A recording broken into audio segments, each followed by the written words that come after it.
And in chapter 18, finally, Lord Krishna says in the 66th verse, he says, Sarva dharman parityajya mamekam sharanam vraja aham tva sarva papebhyah mokshayishyami ma shuchaha.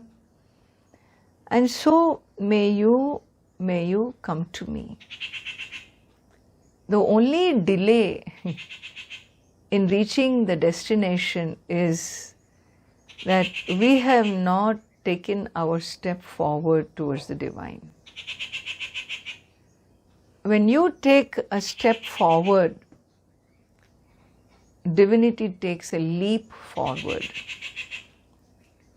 It is said in the tradition that it is like the river that starts its journey from the heights, like Ganga, starts her journey from the heights and then travels, come down, east, west, this way, that way, goes through so many lifetimes of big boulders, small boulders, inside the tunnel, inside the mountain, and outside, and dirtied and made stinking, and all kinds of things we do in the journey of life of a river. And finally she says, I am done. I am done, I've seen it all. 3,000, 2,500 kilometers or 3,000 kilometers she travels. And it is said when a river approaches the ocean, when it comes very close to the ocean, when it is finally approaching the ocean, it is as if the ocean comes out to go and meet the river, embrace the river. Because you cannot tell the difference when they meet, when they actually meet. You cannot tell that line, hey, this is the river and this is the ocean. You can't tell. The waters have mingled. Even before she reaches the ocean, she is become the ocean.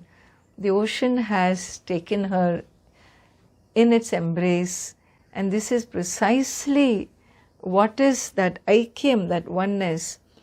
The more, when I take my step forward, well, then the universe is, you begin to see universe's guidance into this awakening so powerful that it is a life that flows through you. It is not that you are creating any flow, that karta, bhokta, doer, enjoyer, all that process of using volition is all over. It is said, my Guru used to say this very beautifully, he used to say the role of free will. People always ask, what is the role of free will? If fate is everything, how do you tell the difference between fate and free will? These are typical questions people ask. And he will always say, free will has only one purpose, in prayer. Free will's purpose is served only when the highest role of a free will is to surrender. So when it willfully offers itself to the infinite, its purpose is served, because afterwards infinite has taken over this channel. The flow of karma and karma phala is by the guidance of the universe. And therefore, for that to happen, the will needs to surrender. The will not surrender. It holds on to its identity. Where will it surrender? Only to the highest altar. How will it surrender? Through prayer, through knowledge, through understanding, through devotion, through karma yoga. And therefore, really speaking, it is a blossoming from being a karmatha to being a sadhaka to becoming a a pilgrim, from a seeker to a pilgrim, from a materialist to a seeker to a pilgrim. Because when I am connected in knowledge, in wisdom, then whatever remaining life is there, it is a pilgrimage in the very temple of the divine, which is the planet. And so here he concludes this, and therefore finally in the 18th chapter, Arjuna tells in the 73rd verse, Nashto moha smritir labdha tvat prasadat maya achyuta sthitosmi gata sandeha karishye vachanam tava. So Arjuna says, Nashto mohaha. My delusion is gone. Nashto moha smritir labdha. I become awareful, I recognize. With your grace, I have remembered who I am. I recognize my essential nature. By your grace, without your grace it was not possible. And sthitosmi gata sandehaha. I have no more doubts. Neither self-doubt, nor doubt in you, or doubt in nature, or doubt in scripture, or doubt in anybody. Gata sandeha. I am free from all doubts. Karishye vachanam tava. I will do the words you have said. I will do what you have asked me to do. What did he ask him to do? Do his duty, right? As a Kshatriya prince, and therefore I will do what is to be done. Now it doesn't matter anymore.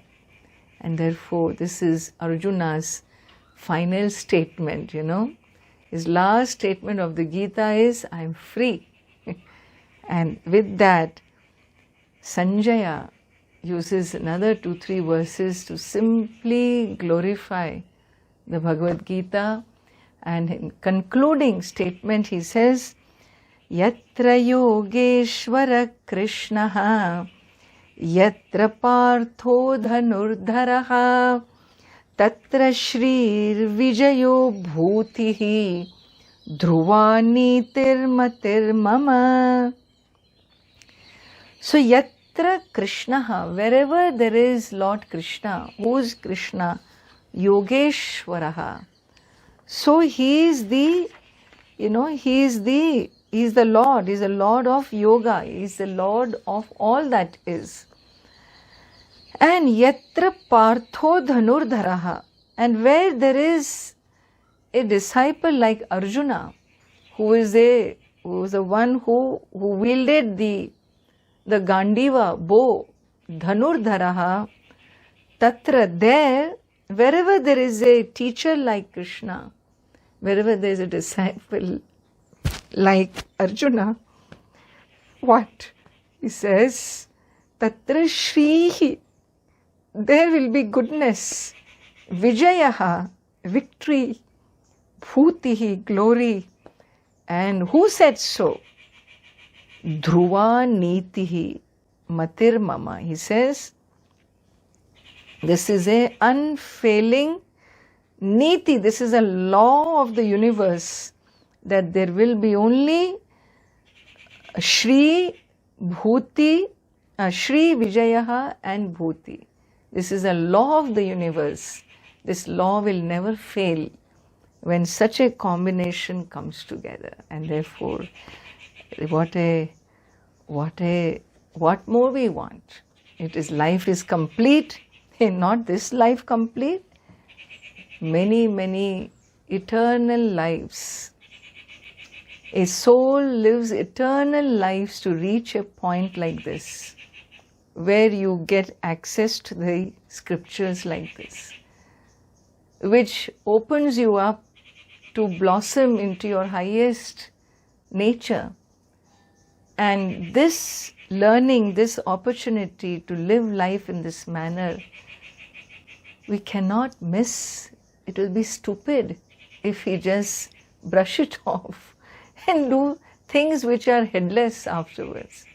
And therefore, whatever it takes to learn the Gita, however many times I have to go through this great scripture, it doesn't matter. I will go through again and again and again and again until this knowledge begins to speak to me, talk to me, live in me, assimilated by me, manifest in me, where I see no other life other than what the Gita teaches me.